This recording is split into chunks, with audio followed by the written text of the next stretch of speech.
Alright, so now what we're going to do is we're going to locate the stripe. Fortunately, I have the stripe already on in the proper location. So the process is going to be lining up this stripe to the stripe that's currently on the car. The backing is somewhat transparent, but it's still kind of difficult to see through it. What we're going to do is we're going to use the ends to line it up.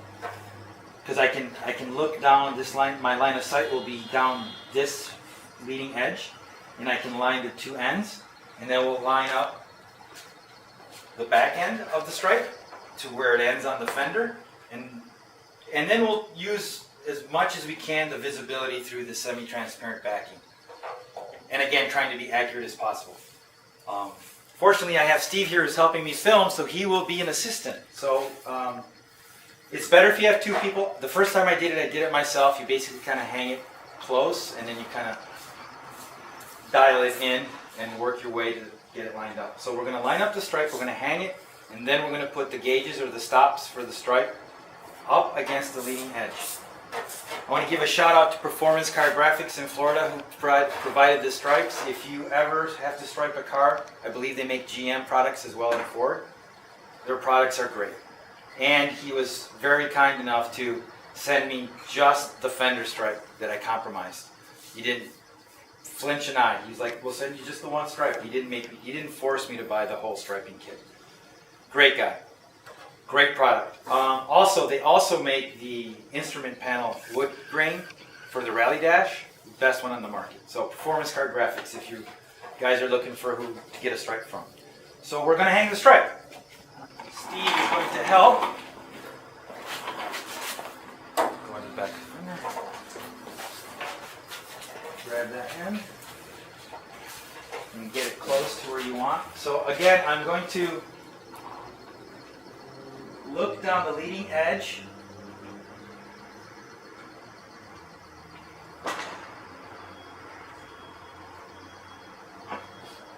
Well, epic failure already. I should have prepared a piece of tape to hang it. Now, if you're striping a car for the first time, if you buy the stripes from Performance Car Graphics, they tell you where to measure and locate the stripe with measurements from the top edge of the fender.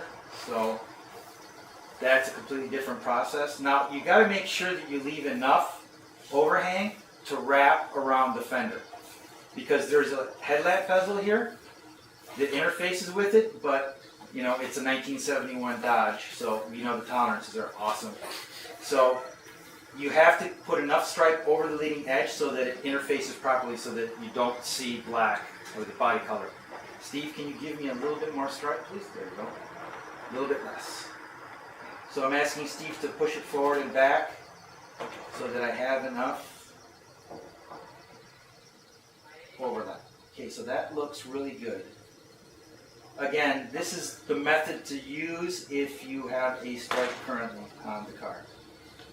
If you are striping a car for the first time, you will require measuring it. When I first did it, it's tricky. When you start a stripe for the first time, you actually put the door stripe on first, if I recall correctly. And then you line the other ones up to the door. Again, I want to emphasize, I'm not here to say that this is the only way to do it. I've been doing this for 30 years and I learn something all the time. Somebody can always tell you something or give you an idea. I'm always learning, always an open mind when it comes to cars. All right, perfect. Now, the funny thing is, if you're doing this, if you're striping a car for the first time, I noticed that the striping thickness, it doesn't line up exactly. I don't know how the originals were, and we know the originals were built in Detroit in the day where quality was like, I don't even know if they knew what the definition of quality was. These cars were not perfect when they were new, far from it. And you want to make sure it lays somewhat flat so that it doesn't bunch up like I got a little bit of a wave here. Alright, since I am of an age where I'm somewhat blind, would you hand me the... Yes. So, age is a wonderful thing, isn't it?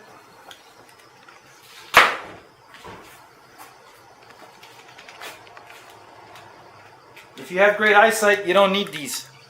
This is me just looking to confirm that I have it properly lined up.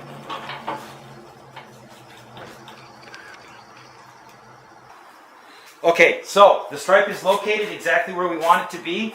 It's laying relatively flat. Actually, it's laying really flat, so it's really good. Oh, if you order stripes, they come rolled up, obviously, because you're not going to put it in the box flat. What you want to do is open the box as soon as you get it home, put it on a table, and let it sit for a day or two, so that so it gets flat, right? Fortunately, this was like made because they had to make they don't have just single stripes laying around, and they make them when you order them. So they made the stripe, they shipped it out. I got it. He priority mailed it, so I got it in 2 days after I called him, and I instantly opened it up and laid it on my dresser, which is long enough, and in a day it was perfectly flat. The curl from being in the box was completely gone. So, but you want to do it. It makes it easier to handle.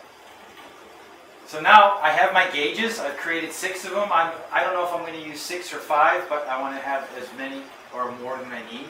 Now I'm going to make my gauge or fixture, my location system for when I apply the stripe, so I can locate it properly. So I'm going to use my old man magnifying glass here. What I do is I actually make sure that I butt that stack of blue tape in my gauge right to the leading edge, making sure that the stripe is laying flat. I'm applying pressure to the stripe so that it's laying flat against the paint. So I'm spacing the gauges apart kind of by feel, but guessing I'm saying about a foot, 12 inches or so. So I'm going to use one.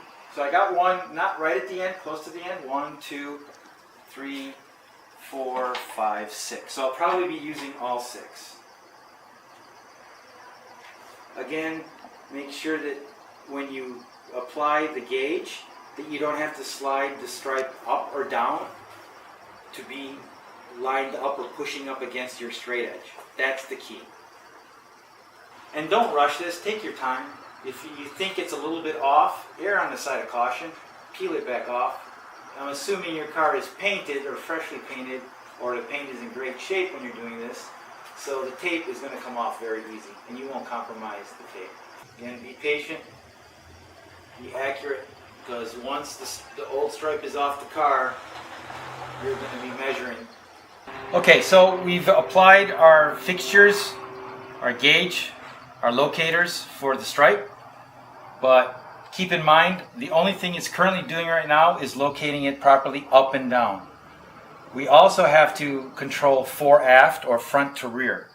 So basically we have to control its location forward to rear and up and down. We've currently established up and down. So to control where it's located fore and aft, we're going to scribe a line, an alignment line on each one of these gauges. So then when we apply the stripe, we butt it up against the gauges for height, proper location up and down, and then we make sure that our indicating lines are lined up for fore aft or front to rear. So I like to use a straight edge so I get a good alignment. I have a Sharpie with a small point, and I hope this one is not dry. So I scribe a vertical line so that I can locate the stripe fore and aft, front to rear. The gauge controls, the stop against the gauge controls up and down. That mark will locate it front to rear. And I do that at every single one. I use the thin Sharpie because I like a thinner line. Because if you have a thick line like a regular Sharpie with the fat point, lining up a fat line to me is a little bit less accurate, but whatever you're comfortable with will be fine.